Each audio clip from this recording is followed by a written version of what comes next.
Hey everyone, so thanks for everyone that's filled out the contest form so far to enter your name to win one of 5 of those books. That again, my understanding is a publisher will ship those anywhere in the world to you. So congrats for anyone that wins. The drawing is upcoming. But that being said, there was a question on that form that asked like what kind of content y'all wanted. And so one of the overarching things, like the most popular thing was like, where can I find a job?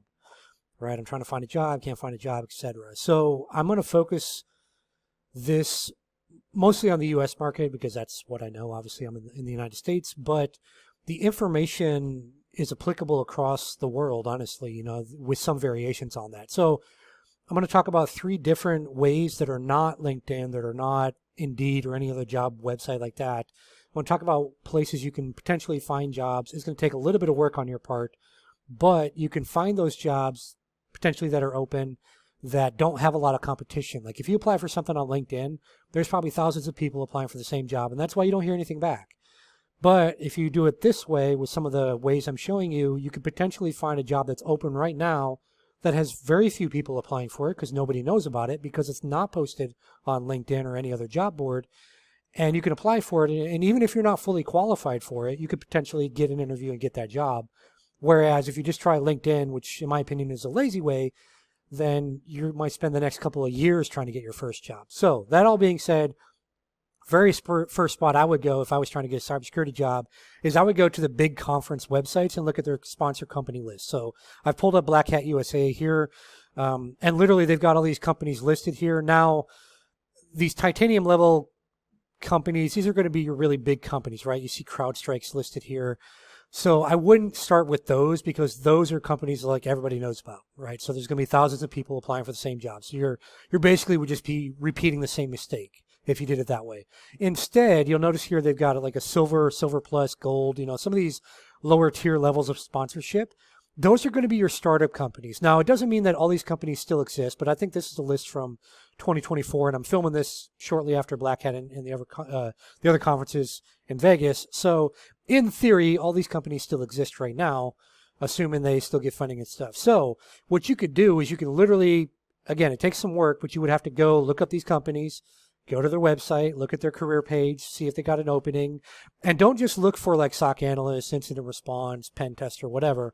Like actually look for by skills if you can, right? Try to like actually look at the jobs they have open and see if there's something that your skills are a match for right now. So for example, let's say you work in marketing right now and you see they have a marketing job open. Don't be like, oh, I'm not doing that because I want to be a pen tester. I want to be the world's greatest hacker. That's cool, but what if you got a marketing job at, I don't know what Anomaly does, but they're probably something around incident response based on the name. So Anomaly, right? Anomaly has a marketing job open, let's just say. You qualify for that job, apply for that job. Get a marketing job there because now you're at a cybersecurity company. So they're going to train you on their products, right? Because you got to know about them to be able to like actually market them, right? So now you're getting free training on whatever Anomaly offers to the marketplace. And then from there, if they don't have a job open like in a year or two that like you actually want to get into, like I want to be a pen tester, but they don't have that, but you're in a much better spot now because you've actually got training in a cybersecurity product. I'm assuming they offer a product, and you've got a cybersecurity company on your resume, and depending on how big they grow, that might be a name eventually like a CrowdStrike, right, where everyone knows the name. That goes a long ways to helping you get a job. Whereas right now, if you're just trying to go be a pen tester from being a marketer, it's a very slim chance you're going to get it, right? Very slim chance. Even with networking and all this generic stuff people tell you to do, very slim chance you're actually going to get that job. Just being real with you. So finding an ancillary job is often a good thing too. But the main thing on this page I want to show you is just all these companies. Like, look at all these. I don't even know half these companies, right? I mean, things like Cobalt, Cygent. Obviously, I know Cybery because I used to build content over there. Drata, I know that, right? eCentire, I know that. And I know one of their executives very, very well. So, like, some of these companies I know, like a lot of you probably know Hack the Box, HashiCorp, stuff like that. But also, some of these, like Haproxy, I don't even know what that is, right? I've never heard of them in my life. And I've been in the game a long time, right? So that's my point. Is like there's a lot of companies that potentially have jobs or they'll create one for you if you just reach out to them. And if you just look at their career page, because they don't have all these other people applying. So that's the first thing I want to show you. Like, look at the big conference websites, look at the sponsor list, look at those companies. Yes, it's a lot of manual effort to like go to all these websites, But let's be real. If you're not working right now, what else are you doing? Right? You're playing around on Netflix, playing on Try Hack Me. I'll tell you right now, Try Hack Me does not get you a job. Putting Try Hack Me top 1%, and by the way, I'm saying this with all the love in the world. Great job on your accomplishments, getting Try Hack Me top 1% or 5% or whatever you are, right? But the reality is, from a business owner standpoint, that means absolutely nothing to me. It's not quantifiable. I don't know what that means, right? But if you let's say this Gravel or Gravel, and by the way, if you're one of these companies and I'm pronouncing it wrong, I apologize in advance. I don't know this company. So let's say it's Gravel, I'm going to say here. If you reach out to Gravel and you see, oh, they got this job open that I've got some basic skills for, and I think I might be a good match, they're not going to care that you're Try Hack Me top 2%. That means nothing to them. It doesn't mean shit. But what it does mean to them is if you look at that job description, you're like, yeah, I've got these skills and I'm eager to learn these other skills. I'm willing to put in the hard work. Just give me a chance to show you what I can do. That type of thing where people are always like, give me a chance, give me a chance. That doesn't happen at big companies. Rarely happens. I'll say rarely happens. But like a CrowdStrike, they're not going to give you a chance because they don't need to. They got thousands of other people that have years of experience trying to get a job there. But Gravwell might be willing to work with you if you've got, a decent amount of skills or whatever. But again, that Try Hack Me top 1% or whatever, that means nothing to an actual company, a real business. It means everything to people without a job. But, and again, I'm saying that with all the love in the world. I'm just telling you all like it is. I'm not going to sugarcoat stuff. I'm not going to tell you can get a job tomorrow if you just watch my YouTube video and buy my $20,000 coaching program or something. That's all BS. If you're willing to put in a little work, though, and if you're willing to reach out to these startup companies, you might find that they'll create a job for you. You're not going to make millions, right? You're not going to make six figures right away usually, but they may create a job for you that eventually gets you into the job you want. Or you may find that you never wanted to be a pen tester. Once you actually see what they have to do and see how boring it is, you may be like, oh, that sucks. I want to do this other thing. So that's the first one, is these big conference websites. So number two is looking up venture capital firms. So I just found this one. I don't know this firm. I know a lot of ones in Silicon Valley, but this one seems to be out of Los Angeles here in the U.S. Again, I'm trying to focus more on the U.S. market because that's what I know. But I'm sure there's venture capital firms that invest in other countries or that are in other countries. It just makes sense, right? The businesses everywhere, all over the world. And so this one, they're a venture capital firm. You can look at their list of portfolio companies, which they've got a whole bunch here. And this one, the other thing cool here, which I'm going to link this below the video as well, this link, but look at all these other firms they tell you about. So you don't have to go searching around the internet.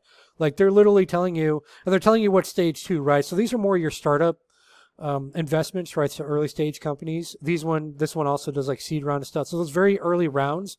So that tells you that these are the smaller startups that these ones work with. So on this list in particular, I would focus on these early stage venture capital firms. Go look at them, look at their portfolio company list, and keep in mind that these companies may not list a job opening, but you can reach out to this venture capital firm and say, hey, I'm learning cybersecurity skills. Here's what the skills I have so far. I'd love to help your portfolio companies. Even if all that turns into is they'll let you do 1 or 2 free projects or learn something, that's experience. You can then say, hey, I did some contract work for Yogi or whatever the heck that is, or Food Ready or Lionize, any of these, right?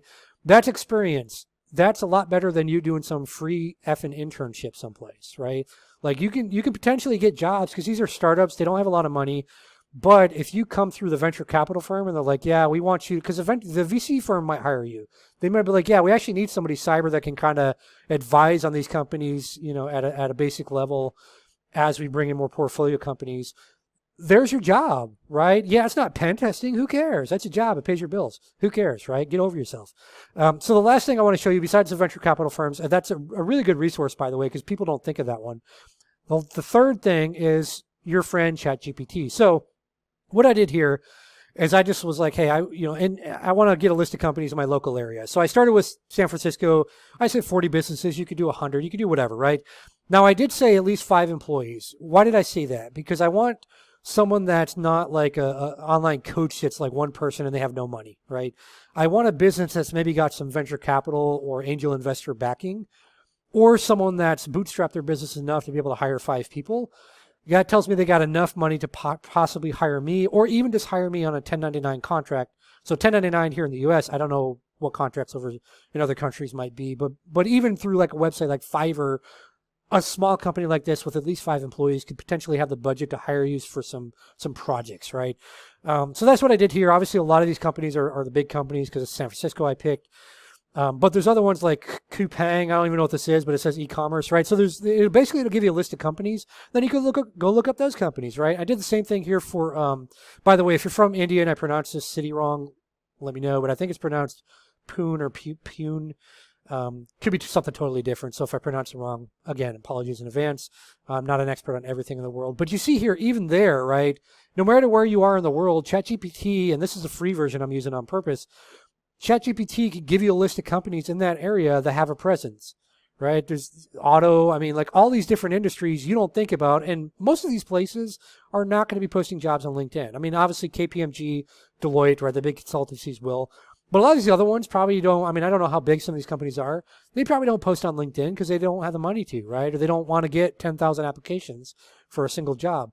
So this is another valuable resource for you to find those open jobs. Yes, all this stuff actually takes you having to do work, right? Oh my goodness. Oh, you're horrible, Ken. But if you think about it, let's just use a Try Hack Me example, right? I love Try Hack Me, by the way. Great place. I've bought a lot of people vouchers over the years.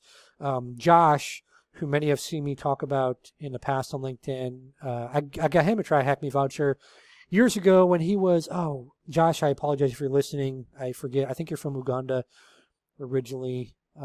Maybe Ghana. I forget. So apologies in advance. But anyways, Josh took that voucher. He went through like all the stuff on Try Hack Me. He was able to get a job from that, et cetera, right? But Josh put in the work to find companies that were hiring. He didn't just like sit around clicking a few buttons on LinkedIn, right? So that's what I'm getting at with these. Like you've got to put in the work, but these are a couple of areas you probably haven't thought about that have a lot of companies. I mean, there's literally millions of companies out there around the world that have job openings that a lot of you probably qualify for right now that are not job titles of like SOC analyst, incident response, cybersecurity engineer, pen tester, product security engineer, AppSec. Like they're nothing related to what you think you should be searching for. But it's a job, right? And it's a job that uses some of the skills you have. And it's a job that either is directly to something you want to do. Like maybe they call it something weird in India instead of pen tester. I don't know. But maybe the skills are there of a pen tester and it's just a different job title. Or maybe it's one of those transition jobs, right? Or ancillary jobs, as I also call it, where basically like you might come in and you might get on their customer success team. So you're working with clients, you're learning all the products from your company you work at, and you're helping clients solve problems. That customer success that you're doing where you're helping customers solve problems, those skills right there, the technical skills you built, all that's transferable right into like a sales engineer job eventually, or like a solutions architect job, right? So these are all jobs that you can get that are more kind of, quote unquote cybersecurity stuff or in the cybersecurity industry, but you start with the ancillary job of customer success, right? Which is pretty easy to get, honestly. So there's a lot of jobs out there. There's a lot of companies hiring. I will say that hey, there's millions of cybersecurity jobs open is complete BS. That's just the media trying to get you to buy whatever program, coaching or education program they're linking in their article. But there are a lot of jobs out there, and honestly, a lot of you, like when I look at people's resumes, a lot of you have skills to go get one of those like transition or ancillary jobs right now.